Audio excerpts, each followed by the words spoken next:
The following program may contain strong language and mature content. Viewer discretion is advised.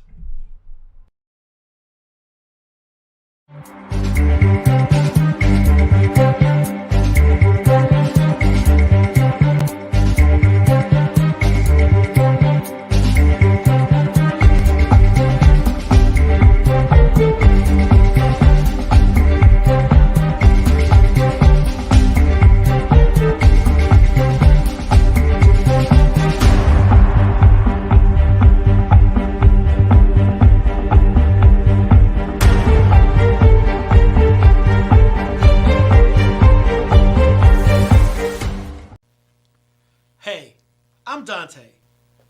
And hey, I'm Dana. And welcome to the Donta Show.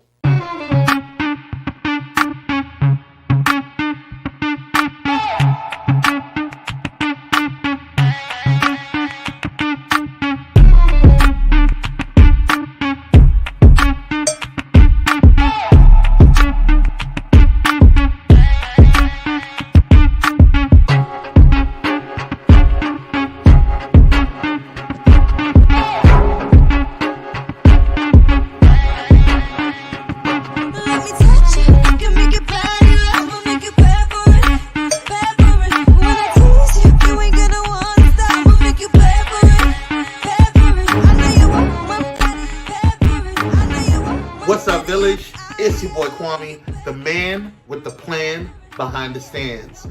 I'm going to go ahead and make this quick because some of y'all got mouths and be talking mess in the comments and saying that the intro commercial is too long. So, I got something for you. Here we go. Let's get into it.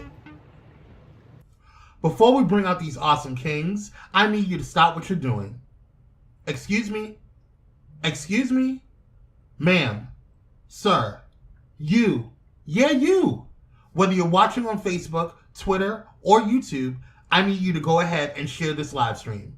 Donta and Dana didn't get all dressed up for you not to share their melanated goodness. So share. You share everything else up in here. Share some quality content for your boys. Now that we mentioned YouTube, are you subscribed to the Donta Show's YouTube? Oh, you're not? Oh, girl. I'm going to need y'all to get it together. Join the village. Go over to www.youtube.com/Donta Morrison. And when you get a chance, head over to Dr. Morrison's. That's right, your boy got his PhD. Head over to Dr. Donta Morrison's website, www.dontamorrison.com, where you can learn more about the man, the myth, the legend known as Donta. And while you're at it, grab some TDS merch and his books. Yes, purchase those smutty books filled with smut. Grab The End of the Rainbow and Yesterday Clarified. And last but not least, head over to the company that put this all together, Pyro Media Network. Pyro Media Network is a proactive network focused on providing an innovative space for content creators and entrepreneurs. PMN is dedicated to giving its viewers a diverse entertainment experience while helping content creators elevate their production, engagement, and overall branding. To date, PMN has reached over 1 million viewers and listeners internationally, produced over 52 successful shows with high ratings and fanfare, and has housed over 60 content creators, brands, and businesses through entertainment and consulting services exclusive to PMN. Pyro Media Network is a network that makes you feel at home. So if you have an idea for a show, podcast, or need some professional video and audio production for your business or brand, then join the Pyro family today. Go ahead and visit www.pyromedianetwork.com and we will show you how to go to the next level. Ladies and gentlemen, without further ado, please help me welcome my brothers from another mother, the dynamic duo, the melanated kings themselves, Donta and Dana. Let's get it. Let's go!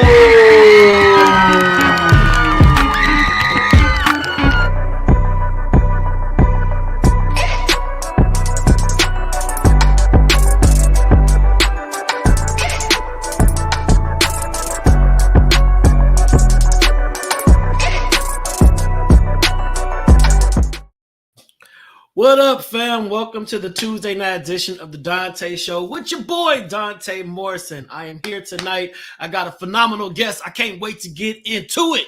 We're going to talk about mental health. This brother has released a new book, one of his many that he's had this whole collection of just books that's out there, and I'm excited to have it. Kyrie Sinaj, what it do? Candid Conversations. How are you doing? So listen, y'all, make sure to just hit that like button. If you're tuning in on YouTube, hit that like button, youtube.com/ all that kind of pizzazz. Donta Morrison, check it out, subscribe and follow. Yo, the Donta Show has been going hard for like 3 years. We have carried you through the entire pandemic. We're now in the endemic. Thank God, that we're in a good space. Today is election day. I hope and pray that you all got out there and voted. If you did not vote on today, I'm not going to say shame on you.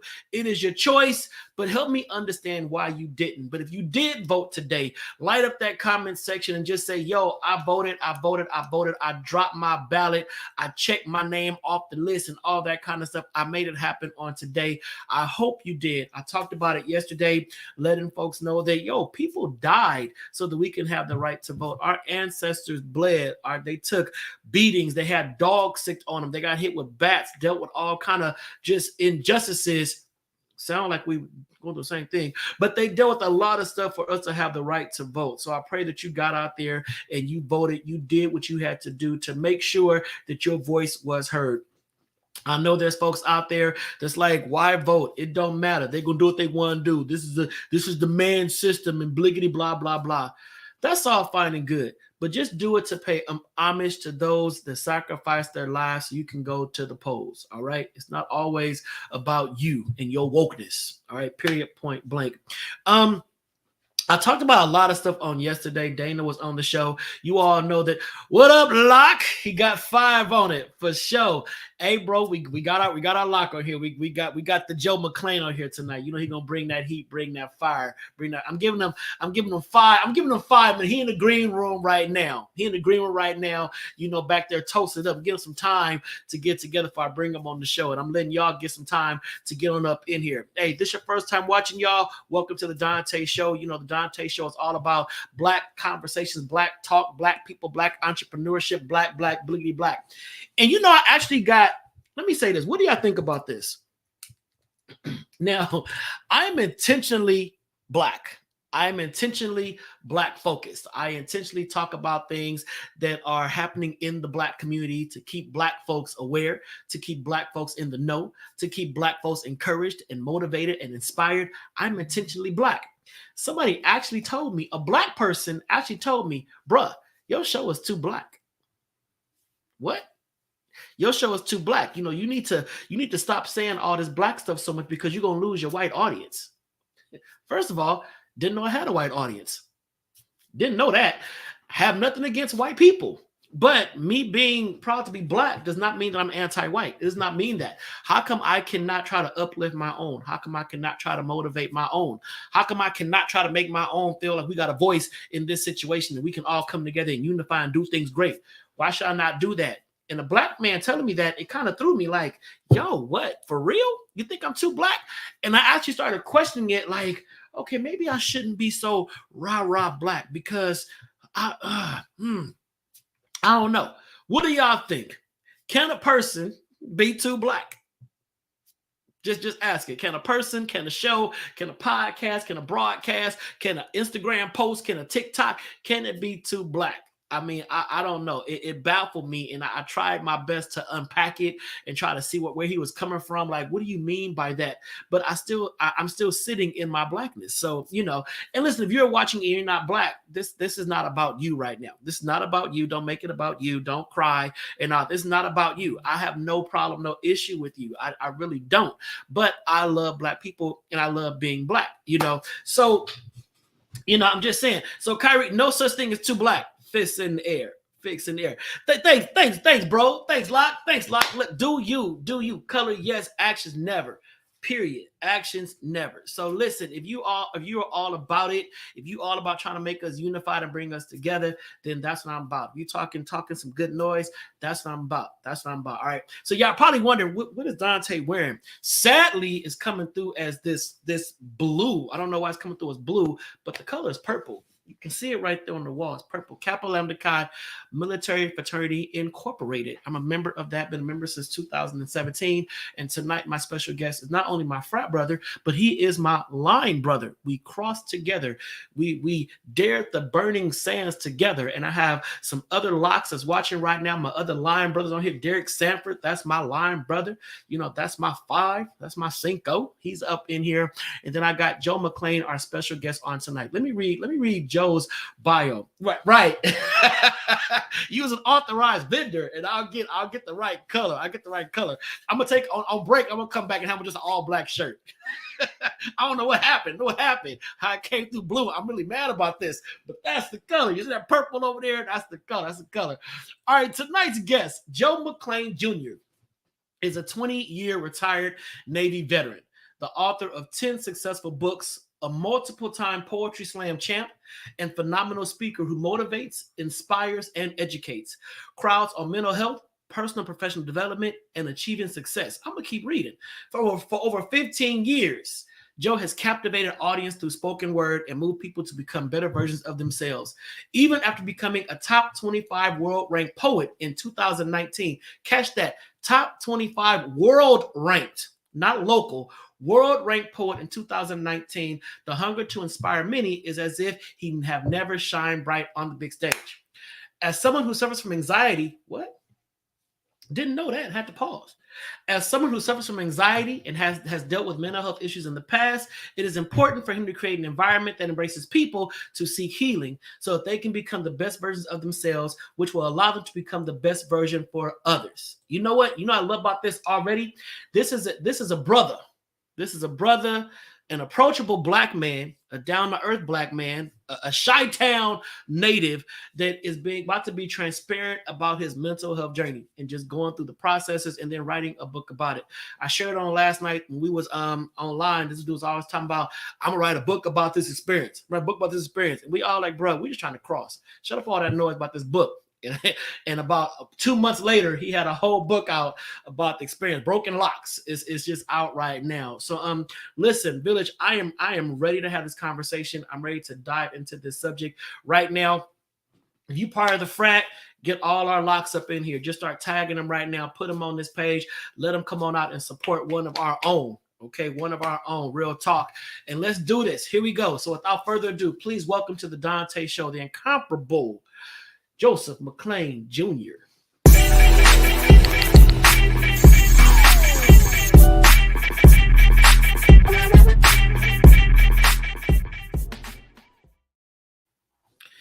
What it do, frat? What's up, frat? How we doing? I'm good, man. Oh, there you go. Not the red cup, just clear right now. Just clear. Yes, sir. Man, it's about that time. You ready to do this? Yeah, man, let's do it. I mean, how open you about to be? Because you know, folks can't handle it when a black man come out and try to share his emotions, because then it's like, oh, this dude weak, this dude punk, this dude this and that, you know. So how prepare the folks for what we're about to deal with right now. Hey, I'm an open book. You know, I'm a poet, so I've been cussed out for doing love poems on stage before, so. You know, I'm ready for whatever, you know. You talking about blackness, got my black expression, Jackson State hat on, man. Let's get it cracking. For life. So, bro, before we get into the latest book, I really want to applaud you for one, you know, retiring from the Navy. You are a retired, you know, Navy man. And just to go through those 20 years, you know, serving the country, and all that you endured within those 20 years, all the stories that I've heard about, you know, over the course of your world travels, all in the books and whatnot. I want to give it up to you, man. You are retired. You are on the second phase of your life, and that is amazing. That is amazing, and I applaud you for that. So y'all, shout out to Joe for being a retired Navy man, young enough to still keep going. You know, he ain't 85 retired. He's, you know, a young buck. My knee's still 85 though. My joints is 150. Right, that body retired, but Man. you know, so that, and then also to applaud you for just all that you did while in the Navy, and to have started your own business. You know, you were in the Navy serving the country, but you were also an entrepreneur. You know, and that dual role, I know that was taxing, but on the other side of it, it's like, wow, this brother is published, you know, multiple times, and I don't know how you found the time to serve in the Navy and then become a world-renowned poet. How did you do that? How did you do that? It's just like anything. You know, they say when you love something, you will find time to make for it. So obviously you've been in the military before, so you know everything's all about balance. So you just got to balance out your time, and once you get down to a routine, and you know, you learn how you just make time for it, and then you know you just go from there. And once you determine to make something happen, then you just go for it. I love it. I love it. And then going into the whole authoring part, you know, I shared last night about people that to just pursue that passion, you know, write for yourself, get it out there. Don't focus on who ain't buying it, who ain't reading it, whatnot. Did you get it off of your chest? You know, is it out of your medulla oblongata and on some paper? You know, when did you know you had a knack for writing and telling stories that, one, people would love to read, and two, they would sell? So the knack for writing stories, that started, excuse me, East Chicago Central High School, Black educator, Miss Joshua. She actually made me write. I didn't think I was a good writer. I was just doing assignments, and she made me write assignments for her. So 15, 16 years old, you know, I'm like, why am I doing this? And then I just started to fall in love with it, and it just went from there. And in 2014, I met my business partner, Kawhi Mayo. We released a writer's block, and I sold 33 copies of that. And I was proud. That's all I sold was 33 copies. And next thing you know, that's a bestseller. Yeah, man. And, you know, I just said, you know what, I'm gonna do one more, and then Bandages ended up going #1. So after that, it just became an addiction, and just kept going. And now we 10, soon to be 11 books deep. And you push them out quick. I don't know how you managed to do that. You push them out, and then you know you also inspire others to do the same thing. You like tell folks, "Yo, just get out there. You know, just make it happen." And you created this this brand that welcomes new authors, aspiring authors, and gives them the guidance and the tools they need to be successful as well. And that's what I love about you. You ain't got no problem with the give back. You know, you ain't got no problem with helping others achieve that goal, because, you know, it's enough food on the table for all of us to eat, you know. Yep. So why not help each other? So let's dive into this anxiety thing. I didn't know that till I read your bio, because every time around you, you know, you the dude. You know, I don't see no anxiety. I don't see no nothing, you know. But let's dive into that, and then what made you realize that you were at a space now where you were ready to let's just talk about and help others? I say probably 2018, because that was the worst year of my life. Like, I got divorced, my dad died, and my godmom had cardiac arrest all within a 3-week period in May. And like I was just done mentally, physically. I was tired. I was leaving one Navy command, going to another. And you know, I just had to delve back into therapy, because like I didn't know what to do. You know, I felt like the world had crumbled around me. And then I got back into spoken word. One of my friends, he didn't cuss me out, but he lit into me, you know, and basically told me, you're not yourself. So, you know, good people around and going back to therapy, you know, I do have anxiety, you know, but I've learned how to manage it.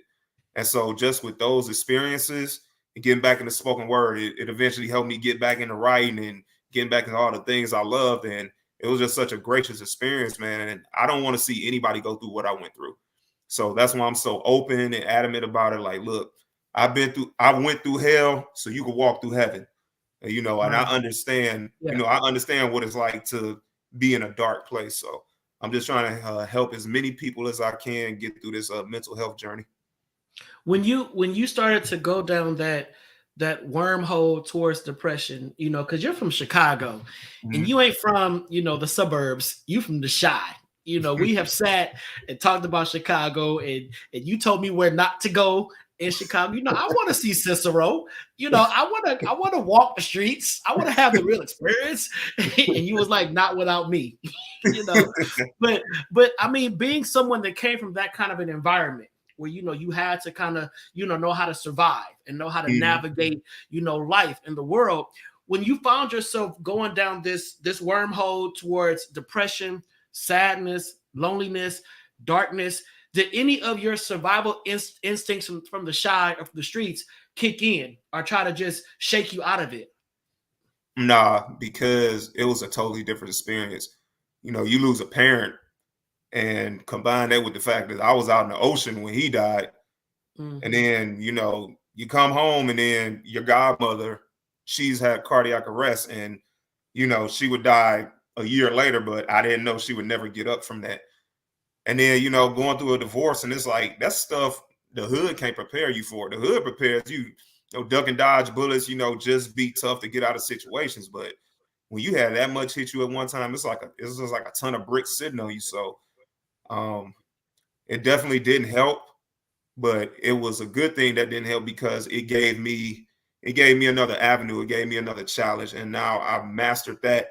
And so now I can help others, like I said before.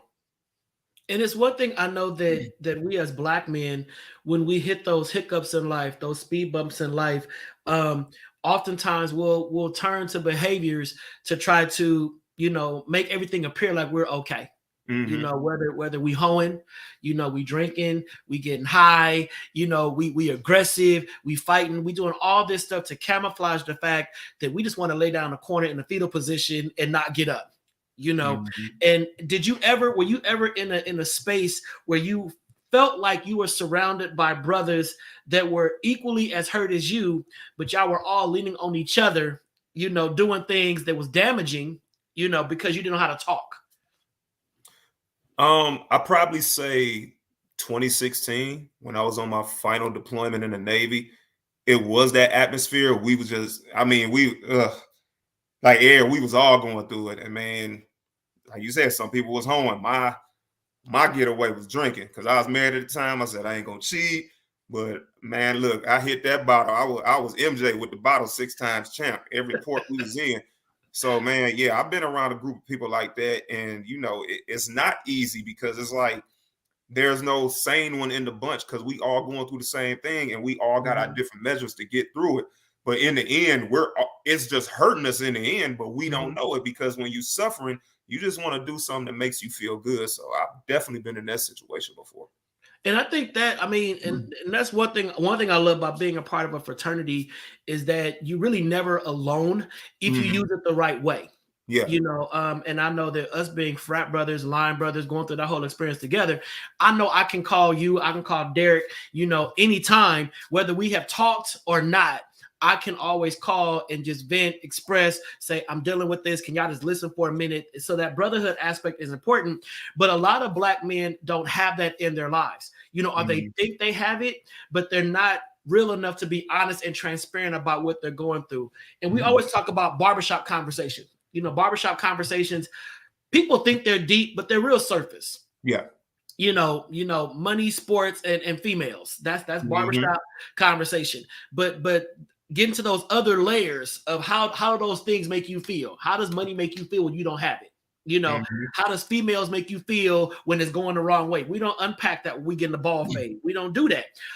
So when it comes to brotherhood and when it comes to just being real and raw and honest, when did you get to the space where you said, you know what? I can't keep having this facade up. I got to let these walls down and let some folks in to know what I'm going through. October 31st, 2018, I came out that courtroom and I Cinco, Derek Sanford.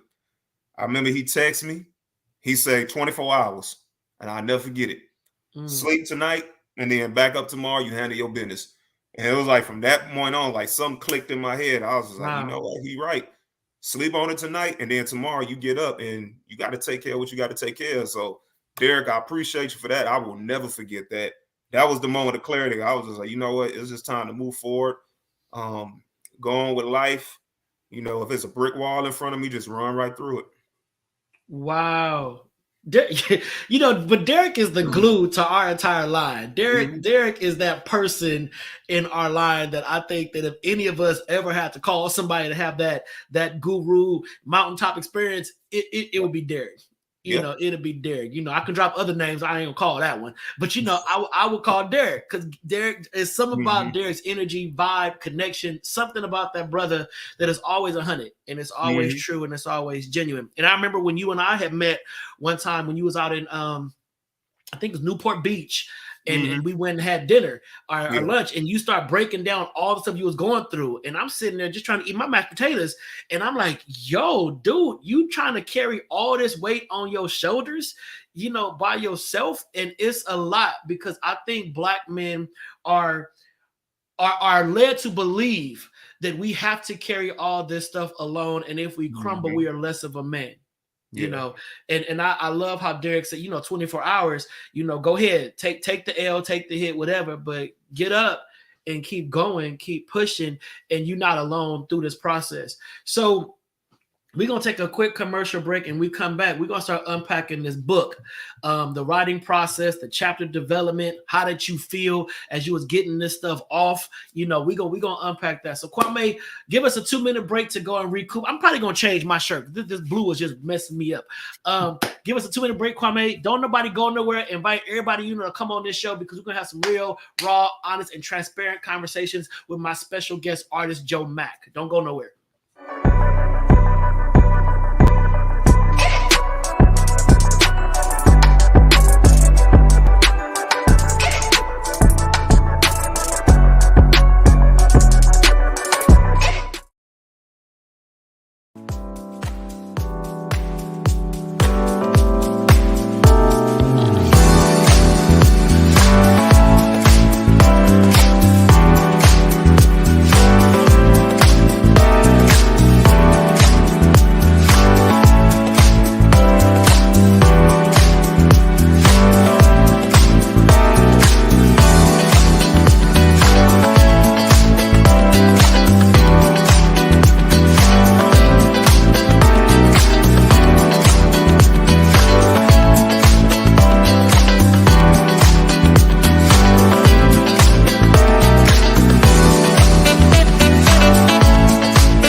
Welcome back to the second half of the Donta Show. I'm the host, Dr. Donta Marcel Morrison, PhD. And my special guest is artist Joe Mack. We've been talking about basically mental health amongst Black men, what you need to do to deal with it, overcome it, navigate through it, the importance of having that brother system, that brotherhood, and people that will hold you accountable, having somebody check you and say, yo, you kind of going off the rails, bring it back a little, and not take offense when you're getting checked by folks that you trust. I'm just saying. So I wouldn't change, but you know what? I still got on something highly relevant because I got this cross. This was gifted to me by a key the night that we crossed down in San Diego. So this is always something that means a lot to me. A fellow Roku key gave this to me. So booyah. Here we go. I don't know what you got gifted with, Joe, but this is what I got gifted with. You couldn't even get no chicken wings. Oh man, don't remind me. Oh man. All right, so let's dive into it. So your latest book is called what? Mentally Discharged. Wow. Okay. All right. Talk about the title. Where'd that come from? I love it. So yeah, when you usually get out, you get an honorable discharge. Hopefully nobody on here got an OTH other than honorable. But in the military, we got so many constraints, and we always on somebody else's schedule, and we got to do the missions and everything, and it takes a toll on us mentally. So I thought, what better way? After 20 years, I'm mentally free. So instead of honorably discharged, I'm mentally discharged. I'm letting go of everything that I had to go through, all the feelings I had, all the attachments I had to the military. So that was the purpose behind the title. Bro, I love that. And I think those of us who served, those who are still serving, that title really hits. Yeah, because of wardrobe change. You got to stay ready with people. But that title really hit. And when I first saw it, I was like, yo, I can connect with that. First of all, discharge, just hearing discharge, we all know that just said something. But that's dope. Our frat just said, same way I felt when I retired in 2019. Yep. So you already hitting folks right where it's at. You hitting them. So when you started putting pen to paper, where did you even begin? Because when I started going to therapy, my therapist said, Donta, where do you want to start? I'm like, hey, I have no idea. I got so much stuff I need to unpack. I don't know which one is keeping me bound or not. So where do you think I should start? So Joe, where did you decide to start with this book? When I started, I wrote a post on Facebook as if God wrote a letter to me, telling me everything that I went through that led up to the point of me leaving the Navy. And from there, I was like, you know what? I just need to piggyback off this. And there I'm going saying piggyback like I'm still in the military. I just need to bounce off this. So I immediately just started thinking about a lot of stuff that I went through. My suicide attempt in 2008, the suicide that I almost had to witness in 2016 while I was on deployment, other situations that I've been in that affected my mental health, from August 8th, 2006, when I'm at a party, off duty, you having fun. And next thing you know, y'all got people with guns right there, and you think you about to lose your life. So, just going off that one letter that I imagine God wrote me, and I just decided to just tell it all, and, just expose how I got through those battles, and me knowing that other Black service members that been through the same thing just can't express it. So, yeah. That's powerful. And then in the midst of all of that, all that you was going through, like you shared, you married, married and divorced. Then you lost your dad, and just hearing about your dad, like I know him because we don't talk about your dad. There's all the other stuff you have dealt with. That's a lot to unpack. And when you start writing about it, I know for me, I had to regurgitate a lot of stuff I didn't want to think about no more. I don't want to deal with no more stuff that I didn't even realize still had a hold on me. So as you unpacked, was it freeing? Was there a point when you got a little scared of how it's going to make you feel? Did you ever want to just say, yeah, I can't do this right now? Like, what was the process for you? For the most part, I detached myself emotionally, and I learned that from my dad. My dad was a mortician for 35 years. And so I remember he taught me that he had to detach his emotions when doing other people's bodies. He couldn't get caught up in the story of, how they got there. His main goal was to make them look good.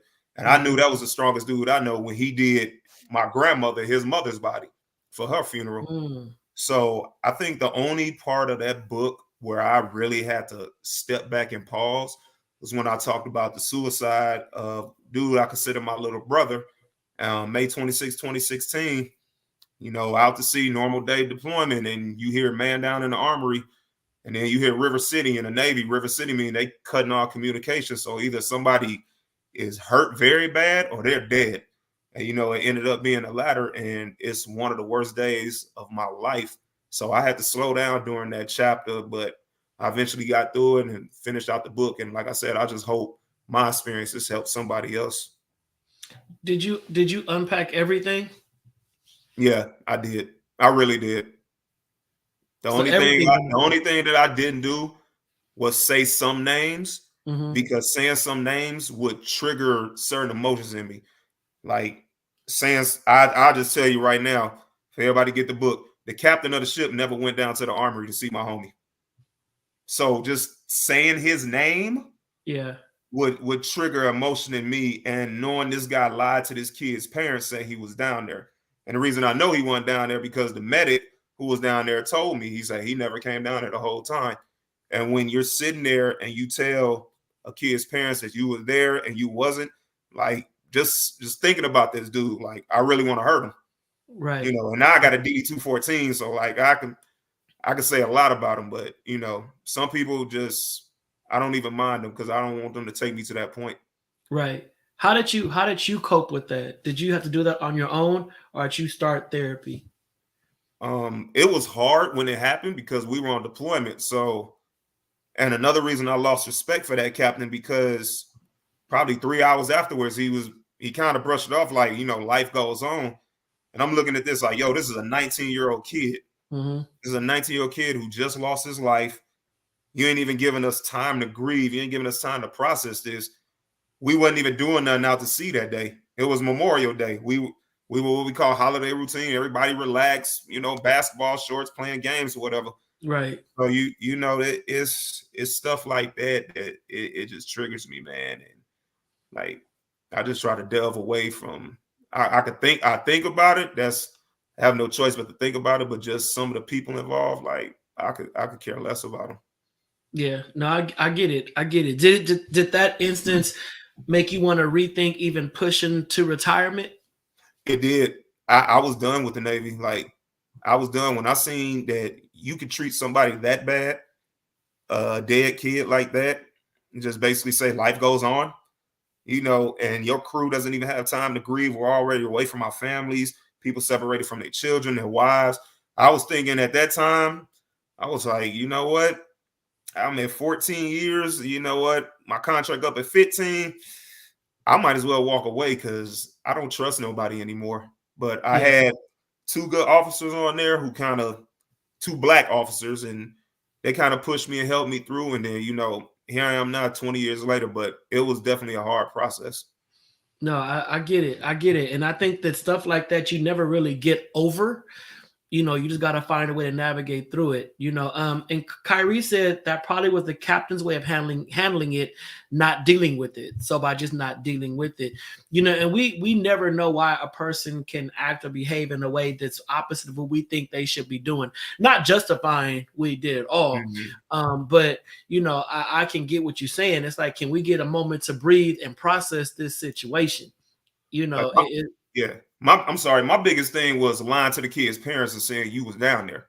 Yeah. So you didn't report to the armory. Why are you going to lie to this kid's parents' face? And that's when I lost all respect for Navy leadership and all that.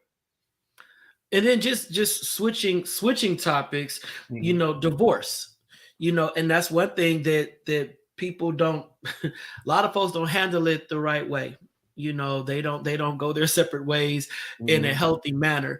And for some people, I think that men are looked at like divorce doesn't hurt us. We good. I'm a man up. I just give me another one next week, that type. How did your divorce affect you? How did it affect your mental?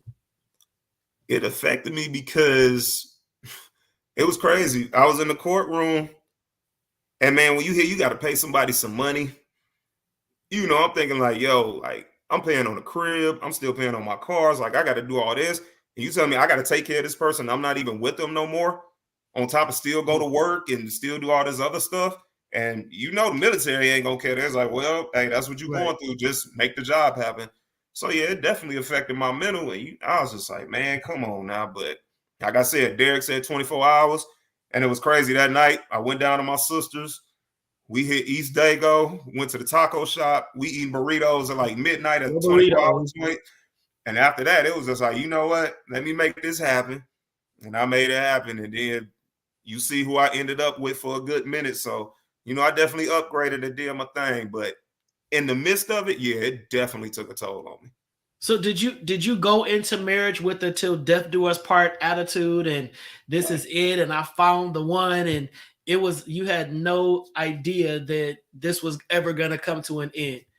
Because, you know, in the military, you know, turnover rate for marriages, it's high. You know, it's a lot of divorces. It's a lot of all that kind of stuff. And sometimes folks get married for the wrong reason because they're overly lonely, they're homesick, or whatever the case would be. They bring their high school sweetheart down because she's the love of my life. And 2 years later, you realize she done slept with the whole ship.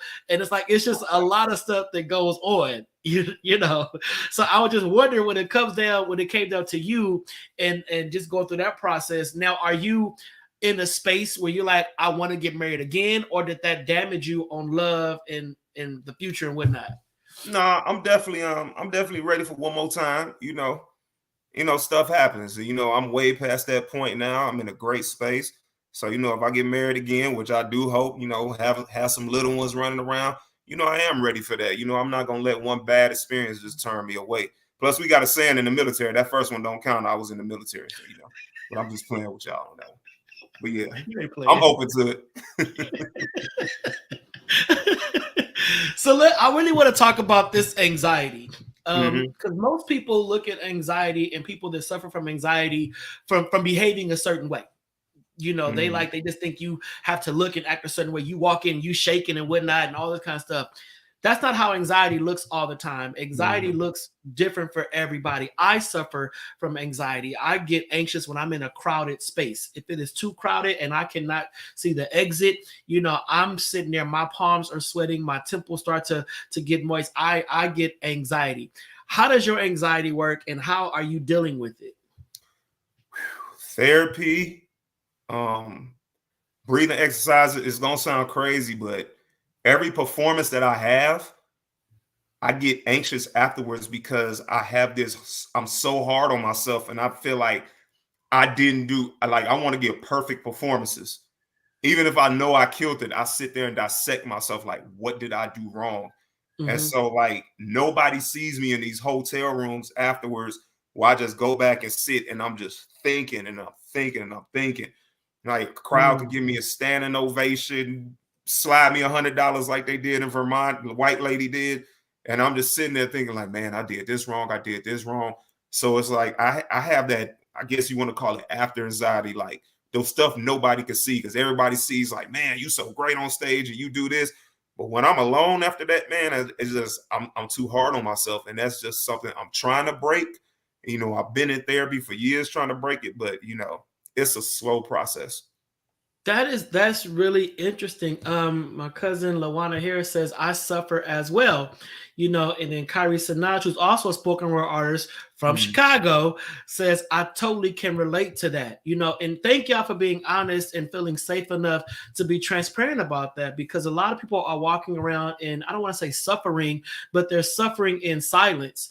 And I think more people need to understand what causes anxiety for certain people or what makes people anxious so you can know how to navigate with them in certain spaces. Like for me, it's like crowds really get me there. Like I can go to a concert and whatnot, but I can't sit on the floor of a concert. I would never go to Coachella or something like that. You are not finna smash me in. I don't care if Beyonce is right in front of me. I don't want to see her at this point. You know, I get anxious, and people that know me know don't put Donta in that environment. You know, and I think it's interesting now because if I ever see you perform after the show, I'm going to be making sure you're all right. Like, you good? You know, breathe, relax. You okay? Good job. Don't overthink it. You know, and I think that's where that accountability comes in. Yeah. And if we're not willing to be transparent about the stuff that we're dealing with, thinking that people are going to view us weak or different, we're never going to have those accountability partners in our lives that we need to help us get through these situations, you know. But for you, I did not know, because you're a beast on the mic. On the mic, you blaze like you are. We was driving through Dago, and you started reciting a poem off the cuff, and was like, "What do you think about this one?" You start going. I'm like, first of all, you doing 95 on Surface Streets, and then you doing poetry, and I'm like, you doing poetry right now? You know what? Just take a beat. You can pull over and tell me. You savage like that, and to know that after it's all said and done, after the crowd, after the cheers, after the applause, you go into your own isolated silo and just start beating yourself up. I like what Derek just said. We are all functional patients. Yep. That's deep. That's a t-shirt. We are all functional patients. And I think, and Derek, real talk, when you say it like that, it Pam, yes, medication is out there. And Derek, when you say it like that, it normalizes mental health, challenges. It normalizes anxiety. It normalizes the fact that we are all on this journey dealing with something. We're all dealing with something. So Derek, that's deep. We are all functional patients. Kwame, copy that. We're gonna do a show about that. We're all functional. But that really hit me. That hit me, Locke. That hit me. Demis Eeyore says, I was diagnosed with anxiety disorder in 2020. I had my first attack during the peak of 2020. My doctor said what I thought was asthma attacks were panic attacks. Now, this is my cousin, and I know that she's been suffering from asthma since she was a little kid with her little inhaler and whatnot. But to know that was not an asthma attack, that is anxiety. That's deep. That's deep. That's a lot. So I'm glad we're talking about this because it is showing that there's others on this thread, others that watch the show. I love when folks say, oh my God, I can relate, me too. Folks that you would never know dealt with that kind of stuff. So the book is available. It is out now. Who is your target audience? Well, it's gonna be out Friday. Actually, I'm gonna drop it Thursday night. Friday. Yep. So I'm gonna drop it Thursday night before Black Panther because I'm going to the movies myself in my all white. The target audience, mentally discharged is the military, but really it can be for anybody going through mental health because suicide just doesn't correlate to the military. Travesty happened at a party where you just relaxing and trying to have a good time.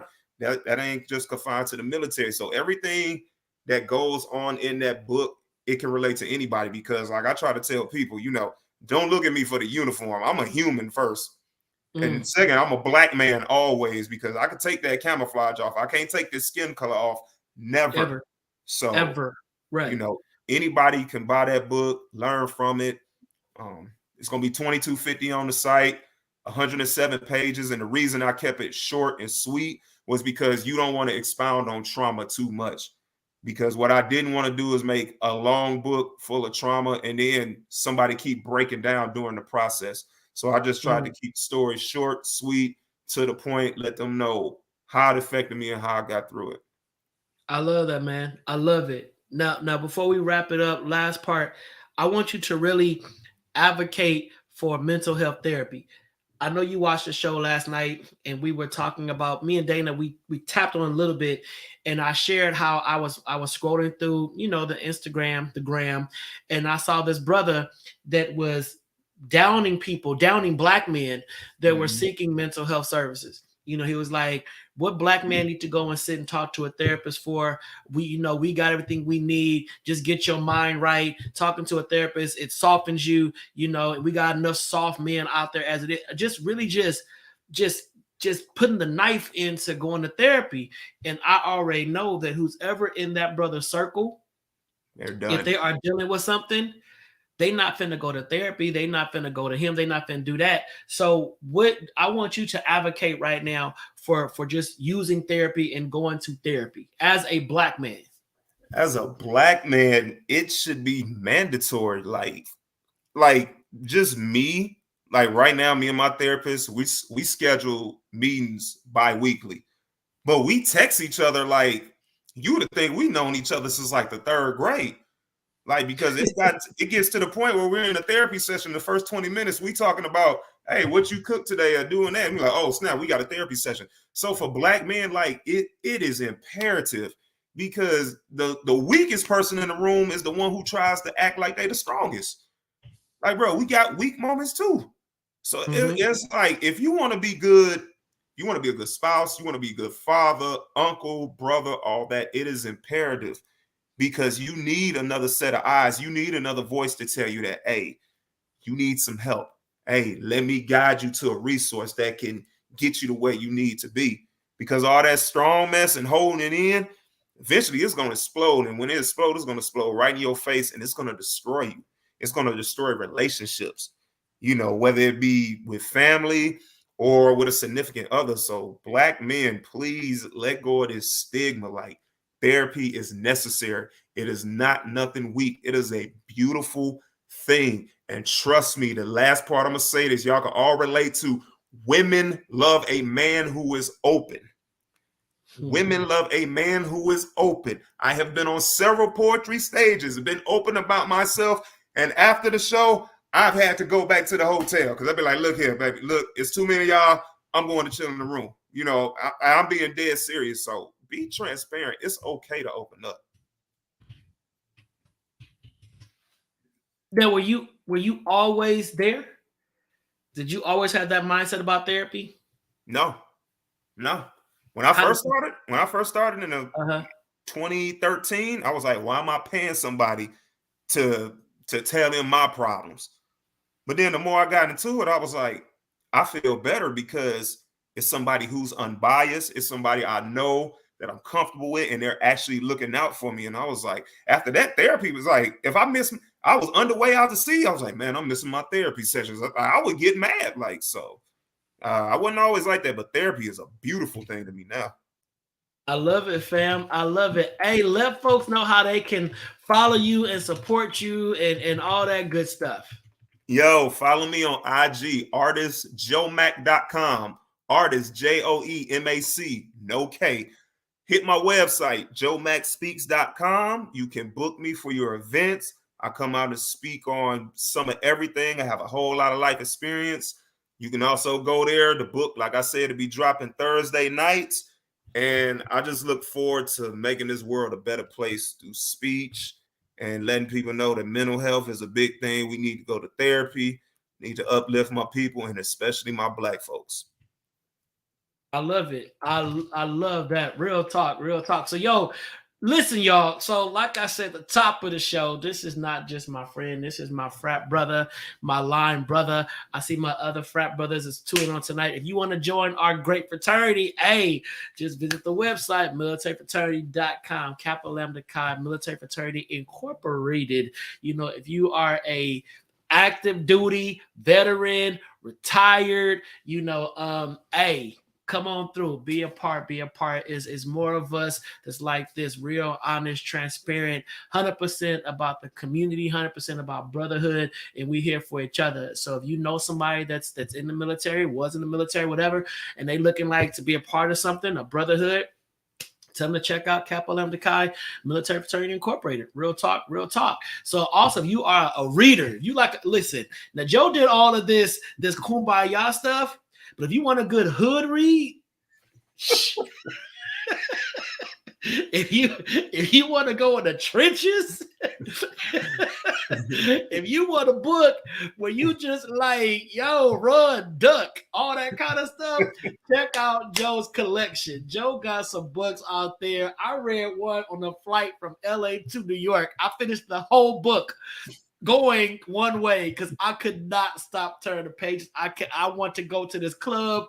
I think it's in Singapore. It's in this mall way up top. I want to go to this club that's in the book. I was like, did Joe go here? Listen, Kyrie, hood books. If you want a hood read, hood book where it is gutter and it's all about it, check out Joe's other reads. I'm telling you that you saw the kumbaya on tonight. You saw the transparent, you know, the let's all sit together. Yeah, Derek, the 4 floors. I want to go to the 4 floors. Does it still exist? Is it still there? It's closing in January of 2023. Rest in peace to 4 floors, aka Orchard Towers, aka Crazy Horse, with the $2 pictures of Hennessy. I used to throw them back in the day. I'm sorry. And that's in this book. So just check out Joe's website, check out his book, support this black man. He's all about, he's real, he's 100%. So yo, that's it for tonight, yo. Kwame, you ain't gotta take us out. We can just go out together. So yo, thank y'all for supporting the show tonight. Make sure to subscribe to the Donta Show if you've never done so before. Just go to youtube.com/Donta Morrison. Click that subscribe button, that like button, all that stuff. Become part of the village. As you see, we give quality content that can change your life, make you feel better about yourself, let you know that you are not alone. Also, follow me over there on the Instagram, on the IG, Donta_Morrison. Donta_Morrison on the IG village. You know, I love y'all. I've been rocking with y'all for about 4 years. And I am glad that you are trusting me enough to check out my show every single week. I appreciate it. I appreciate it. Again, you are not alone. Know that you are not alone. Joe just was transparent tonight to let you know, black man, black woman, white woman, Latino man, Latino woman, you're not alone. We all got issues, but it's time to get mentally discharged so we can just free our mind and live our best life. The book drops Thursday at midnight. So read it before you go see Black Panther. All right.